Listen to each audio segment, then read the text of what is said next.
ನಮ್ಮ ಬಡಾವಣೆಯ ಆರಾಧ್ಯ ದೈವವಾದಂಥ ಶ್ರೀ ಓಂಕಾರೇಶ್ವರ ಅವರ ಪಾದಗಳಲ್ಲಿ ಮಣಿಯುತ್ತಾ ಇವತ್ತು ನಾವು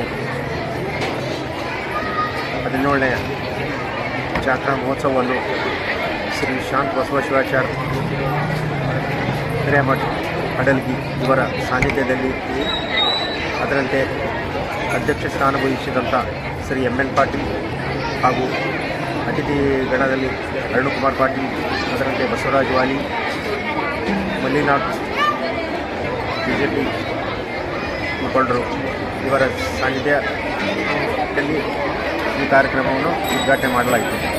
ಅದರಂತೆ ನಮ್ಮ ಬಡಾವಣೆಯ ಹಿರಿಯರು, ತಾಯಂದಿರು ಹಾಗೂ ಮುದ್ದು ಮಕ್ಕಳು ಎಲ್ಲರಿಗೊಂದು ಈ ಕಡಿಪಾಳ ಮಡೆವಾಳೇಶ್ವರ ಪುರಾಣದ ಆರಂಭದ ದಿನದಲ್ಲಿ ಇಷ್ಟೊಂದು ಜನ ಸೇರಿರೋದು ಬಹಳ ಸಂತಸದ ವಿಷಯ. ಇದು 5 ದಿವಸ ಅಂದರೆ 21/2/2025ರಿಂದ 25/2/2025 ಅಂದರೆ ಶುಕ್ರವಾರದಿಂದ ಮಂಗಳವಾರವರೆಗೆ ಈ ಪುರಾಣ ಕಾರ್ಯಕ್ರಮ ಜರುಗುತ್ತದೆ. ಅದರಂತೆ ಎಲ್ಲ ಸದ್ಭಕ್ತರು ದಿನಾಲೂ ಬಂದು ಅಂದರೆ 7 ಗಂಟೆಗೆ ಪುರಾಣ ಆರಂಭವಾಗುತ್ತೆ, 9:30ಕ್ಕೆ ಮುಗಿಯುತ್ತೆ. ಅದಾದಮೇಲೆ ಮಹಾಪ್ರಸಾದ ವ್ಯವಸ್ಥೆ ಇರುತ್ತದೆ.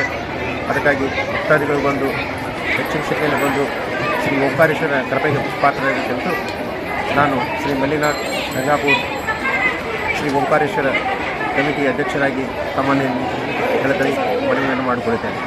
25ರಂದು ಪುರಾಣ ಮಹಾಮಂಗಲವಾದ ಮೇಲೆ 21ರಂದು ರಥೋತ್ಸವ ಇರುತ್ತದೆ.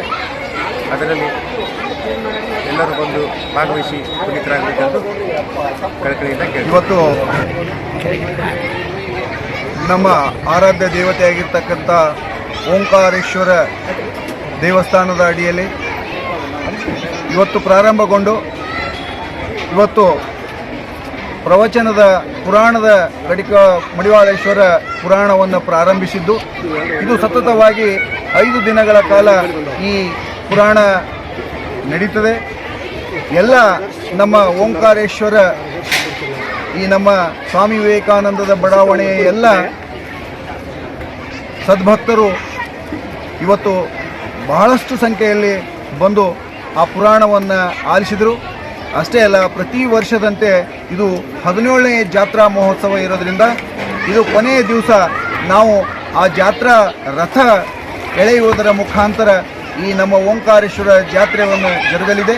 ಆ ಜಾತ್ರೆಗೆ ತಾವೆಲ್ಲರೂ ಅಂದರೆ ಇಡೀ ನಮ್ಮ ಈ ಶರಣ ನಗರಿಯಾಗಿರ್ತಕ್ಕಂಥ ಕಲಬುರಗಿ ಎಲ್ಲ ಸದ್ಭಕ್ತರು ಜಾತ್ರಾ ಮಹೋತ್ಸವದಲ್ಲಿ ಪಾಲ್ಗೊಂಡು ತಾವೆಲ್ಲರೂ ಈ ಓಂಕಾರೇಶ್ವರ ದೇವಸ್ಥಾನದ ಜಾತ್ರೆಯನ್ನು ಯಶಸ್ವಿಗೊಳಿಸಬೇಕಾಗಿ ತಮ್ಮೆಲ್ಲ ಭಕ್ತಾದಿಗಳಲ್ಲಿ ನಾನು ವಿನಂತಿಯನ್ನು ಮಾಡಿಕೊಳ್ಳುತ್ತಾ, ಇದೇ ಬಡಾವಣೆಯ ಹಿರಿಯ ನಾಗರಿಕನಾಗಿದ್ದು, ಯಾಕಂತಂದರೆ ಈ ಬಡಾವಣೆಯಲ್ಲಿ ಮೊಟ್ಟ ಮೊದಲನೇದಾಗಿ ಈ ಓಂಕಾರೇಶ್ವರ ದೇವಸ್ಥಾನವನ್ನು ಸ್ಥಾಪನೆಯಿಂದ ಹಿಡಿದು ಇಲ್ಲಿವರೆಗೆ ನಾನು ಅವಿರತವಾಗಿ ಈ ಭಕ್ತಿ ಸೇವೆಯನ್ನು ಸಲ್ಲಿಸುತ್ತಾ ಇಲ್ಲಿವರೆಗೆ ಬಂದಿದ್ದೇನೆ. ದೇವರು ಎಲ್ಲ ಈ ಸ್ವಾಮಿ ವಿವೇಕಾನಂದ ಬಡಾವಣೆಯ ಎಲ್ಲ ಸದ್ಭಕ್ತರಿಗೆ ಈ ಓಂಕಾರೇಶ್ವರ ಕಾಪಾಡಿ ಅವ್ರನ್ನೆಲ್ಲ ಪುನೀತರಾಗಿ ಮಾಡಲಿಕ್ಕೆ ಕಾರಣೀಕರ್ತರಾಗಿರ್ತಕ್ಕಂಥ ಆ ದೇವರು ಓಂಕಾರೇಶ್ವರಲ್ಲಿ ಹಣಿಮಣಿದು ಎಲ್ಲ ಭಕ್ತಾದಿಗಳು ಆ ಓಂಕಾರೇಶ್ವರ ಜಾತ್ರಾ ಮಹೋತ್ಸವದ ಭಕ್ತಿ ನಮನವನ್ನು ಸಲ್ಲಿಸಿ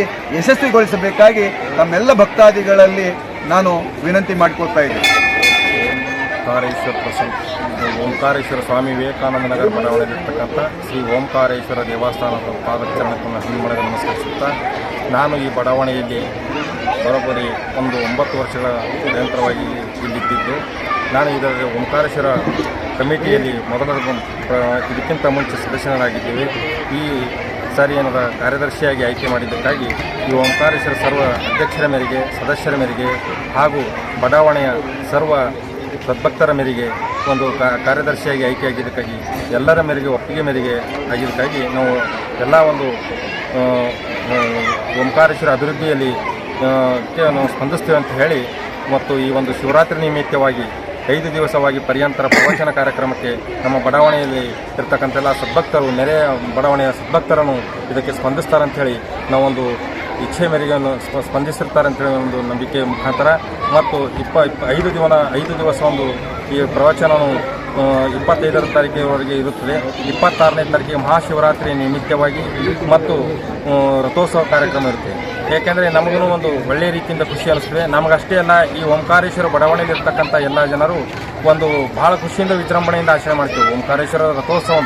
ಯಾಕೆಂದರೆ ಒಂದು ಗುಲ್ಬರ್ಗಾದಲ್ಲಿ ನನ್ನ ಅನಿಸಿದ ಮಟ್ಟಿಗೆ ಒಂದು ಶರಣ ಬಸವೇಶ್ವರ ಒಂದು ರಥೋತ್ಸವ ಆದ ನಂತರ ಒಂದು ಓಂಕಾರೇಶ್ವರ ಒಂದು ಜ್ಯೋತಿರ್ಲಿಂಗ ಒಂದು ಏನು ನರ್ಮದಾ ನದಿ ದಡದಲ್ಲಿ ಇರ್ತಕ್ಕಂಥ ಒಂದು ಓಂಕಾರೇಶ್ವರ ಜ್ಯೋತಿರ್ಲಿಂಗ ಇವತ್ತು ದರ್ಶನ ನಾವು ಮಾಡಲಿಕ್ಕೆ ಹೋಗೋದಕ್ಕೆ ಆಗಲಿಲ್ಲ. ನಮ್ಮಲ್ಲಿ ಇರ್ತಕ್ಕಂಥ ಎಲ್ಲ ಬಡಾವಣೆ ಜನರು ಭಾಳ ಪುನೀತರಂತೇಳಿ ನಾನು ನಂಬಿರ್ತೇವೆ. ಯಾಕೆಂದರೆ ಇಲ್ಲಿ ಒಂದು ಓಂಕಾರೇಶ್ವರ ಜ್ಯೋತಿರ್ಲಿಂಗವನ್ನು ನಮ್ಮಲ್ಲಿ ಸ್ಥಾಪನೆ ಆಗಂದ್ರೆ ಭಾಳ ಹೆಮ್ಮೆ. ಅದಕ್ಕೆ ಇಲ್ಲಿ ರಥೋತ್ಸವನೂ ಒಳ್ಳೆಯ ರೀತಿಯಿಂದ ನಡೀತಾ ಇದೆ. ಅದಕ್ಕೆ ಎಲ್ಲರೂ ನಾವು ಅಧ್ಯಕ್ಷರು, ಸದಸ್ಯರು ಮತ್ತು ಕಾರ್ಯದರ್ಶಿಗಳು ಎಲ್ಲ ಆಗಿ ಎಲ್ಲರೂ ಒಂದು ಕಾರ್ಯವನ್ನು ಒಳ್ಳೆಯ ರೀತಿಯಿಂದ ನಿರ್ವಹಿಸಿಕೊಂಡು ಹೋಗ್ತೀವಿ ಅಂತ ಹೇಳಿ ಒಂದು ನನ್ನ 4 ಮಾತು ಮುಗಿಸ್ತೇನೆ.